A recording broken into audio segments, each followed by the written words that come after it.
Corona की महामारी के बीच झारखंड के किसानों को उनका हक दिलाने को लेकर राज्य के विपक्षी पार्टी बीजेपी ने अपना विरोध दर्ज कराना शुरू कर दिया है।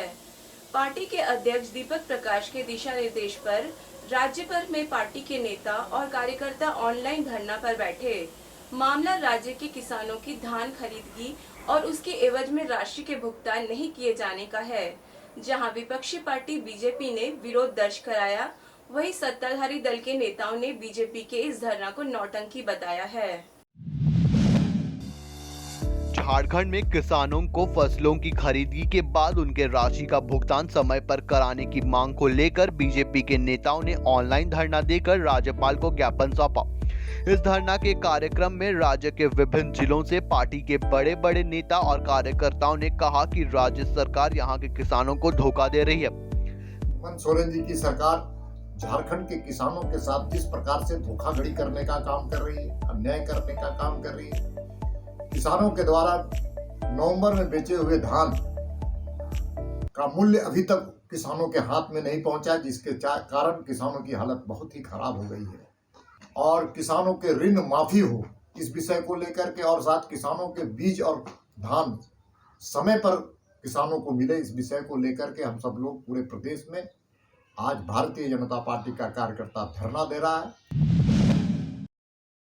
वर्तमान में जो हेमंत सोरेन के नेतृत्व में चलने वाली यह सरकार किसान विरोधी सरकार है। हेमंत सोरेन को कुंभकर्णी निद्रा से जगाने के लिए भारतीय जनता पार्टी का कार्यकर्ता एक दिवसीय धरना पे आज हम सब बैठे हैं।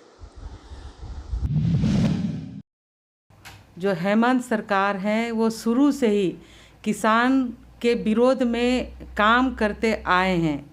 आप पिछले साल 20 का अगर आपको ध्यान में होगा, जब किसान ने फसल उठाया और जब किसान लैंप्स के माध्यम से धान बेच रहे थे, तो आधा बेचने के बाद वित्त मंत्री ने रामेश्वर जी ने कहा कि धान अभी गीला है, इसीलिए धान का क्रय नहीं होगा, बीच में स्टॉप कर दिया।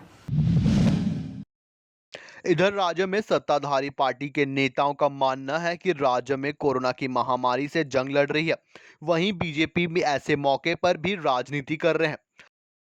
देखिए, भारतीय जनता पार्टी के पास राजनीति करने के अलावा कोई काम नहीं है।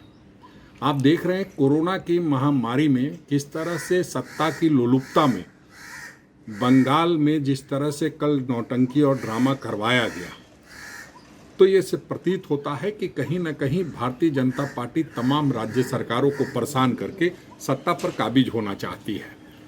अब देखिए, यहाँ इतना कोरोना पर काम हो रहा है, तमाम किसानों के लिए कांग्रेस पार्टी लगातार चिंतित रहती है और लगातार काम कर रही है, चाहे कोरोना को लेकर के हो, चाहे किसानों को लेकर के हो। जब भी किसान मुसीबत में थे तो कांग्रेस पार्टी साथ खड़ी रही। भारतीय जनता पार्टी के लोगों ने सिर्फ किसानों को परेशान करने का काम किया, उनके लिए कुछ भी नहीं किया। अब ये धरना दे रहे हैं, धरना दे रहे हैं, तो घर में बैठ के धरना दे रहे हैं, ऐसे नहीं चलेगा। घर से बाहर निकलिए, कोरोना में जो संक्रमित लोग हैं, जो उनके परिजन हैं, उनको मदद करने का काम कीजिए। इस तरह के नाटक नौटंकी से भारतीय जनता पार्टी को लाभ नहीं होने वाला है। झारखंड में मुद्दों पर राजनीति होती रहती है और होनी भी चाहिए, लेकिन वर्तमान में जो राज्य के गंभीर मुद्दे हैं उस पर राजनीति से जुड़े लोगों को सोच समझकर कदम बढ़ाने की जरूरत है, क्योंकि सत्ता और विपक्ष अपनी अपनी राजनीति के चक्के पे राज्य गठन के 20 साल बाद भी जिन मुद्दों को लेकर राज्य का गठन किया गया था वो धूमिल हो गया है और राजनीति सिर्फ राजनीति करने के लिए की जा रही है, चाहे वो सत्ताधारी दल हो या विपक्ष। ब्यूरो रिपोर्ट, सबरंग समाचार, रांची।